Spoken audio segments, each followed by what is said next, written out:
morning. I've just come into my studio for the day, and I thought I might just take you on a little tour and show you what I've done with a single garage and how you can set up even just a small space and make it something that's comfortable and fresh and light and airy to work in.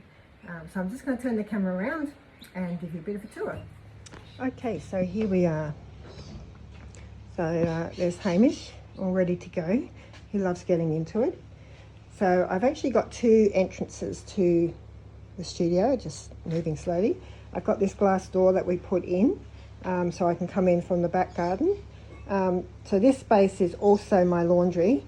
So the sink's really handy. Behind the screen I've got like the washing machine and the vacuum and all that kind of stuff. And I've got to finish a bit of painting up on the top wall up there where there was a tumble dryer we recently took down. So I've got a bit more painting to do, but the screen's really handy when I've got people coming in to the studio to have a look. I can just hide all that stuff and anything else, put a few plants there. So what I've done, I'll just step back here. So as you can see, it's built on a garage. It's got a brick wall and a roller door at the end. And we painted the walls white. The floor, I've just got a grey cement paint on. Hamish has found something he wants to play with. And I use these rubber mats on the floor, which is a great for just taking that pressure off my feet. I can also take them out and wash them, which is handy. I share this room with Hamish there and also my other cat Wolfie. They sleep in here. The reason being is because if they're in the house, they like to get up at 4 AM and play zoomies around the house, so they have to sleep in here. So it means I do have a bit of a problem at times with cat hair, and so I use a lot of drop sheets on the tables and things. So I've got everything put behind these white cupboards. I did have open shelves, but it just always looked cluttered, and I'm one of those people, I need to come in and feel that the space is fresh and clean and that it has some good light in it. So that's one cupboard. So that's just got a bit of office stuff, boxes of visual diaries, lesson folders from classes I used to run, all sorts of things, the old hairdryer and things like that. And so I'll just show you what's in this one. So this is my paint cupboard. Trying to hold the camera steady so I don't make you feel drunk. So as you can see, I've got everything organised. I have to have things organised. If I know where everything is and have it all ready and prepared, I find I can get into painting a lot better, and I can keep in that flow and not be distracted trying to find what I need and find where my paints are. So I use lots of different paints. So I've got golden paints, these are Holbein, beautiful Holbein paints. There's all sorts of things in there, little goodies. Hamish, out. Oh, out of the cupboard. Okay, and in this cupboard, there's more stuff, of course. So there's gessos, there's more paints, there's packets of inks, large bottles of paints for when my grandson comes to visit. We paint with those paints. And oh yeah, 2 bottles of wine. Yes, just for occasions. And of course on the top I just got all canvases that some are blank, some have been painted on, they're going to get painted over and reused. I do recycle if paintings aren't working or they're old paintings. I do recycle and sometimes just use those boards for experimenting, but unless they're a really good board. So down here I've got my pennies. This pile here is all, there's canvases, large canvases in boxes there that haven't been used yet. They're just kept safe in there.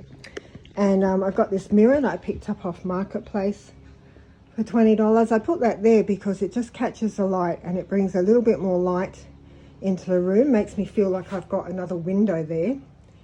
And I've got my board up on the wall with my I'm an artist on a mission and things that I've got to stay focused on so I don't get distracted.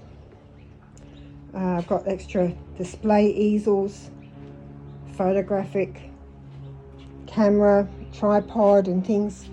And I made this screen for the roller door, which is just it's sunshade, and it's got some hooks along the top and a wood plank at the bottom which fits into the runners there.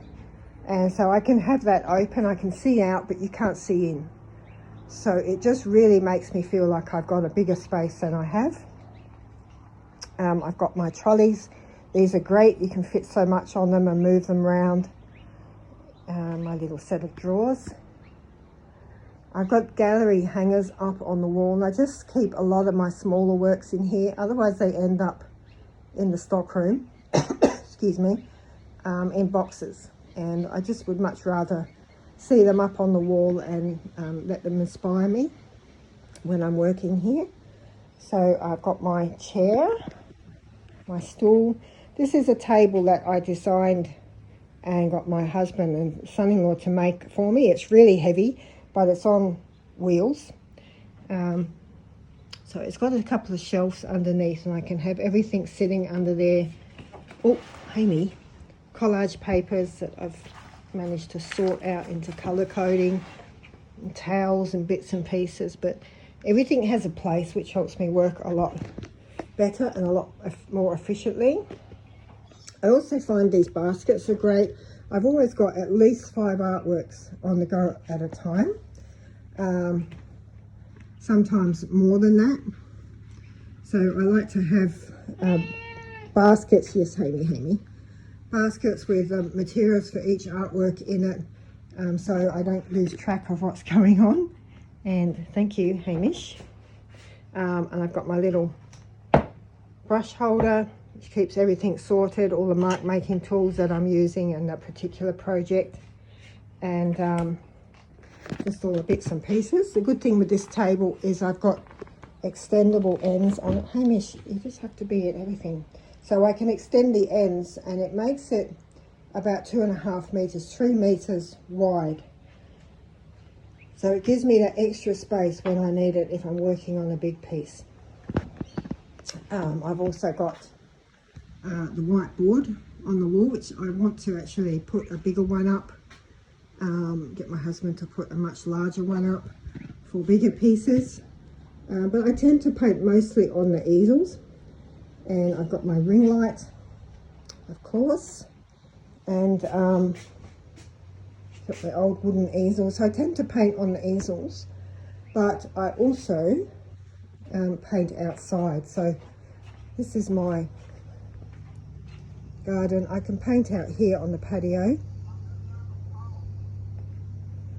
It's lovely, lovely and cool. I just put drop sheets down and I can paint out here. But I do also come out into the garden. It's a bit hot at this time of the year, being summer, but I just put paintings on the grass and paint out here as well, and it's really lovely. So I hope that you enjoyed the tour of my little studio, and I'll be back soon with some other updates. Ciao.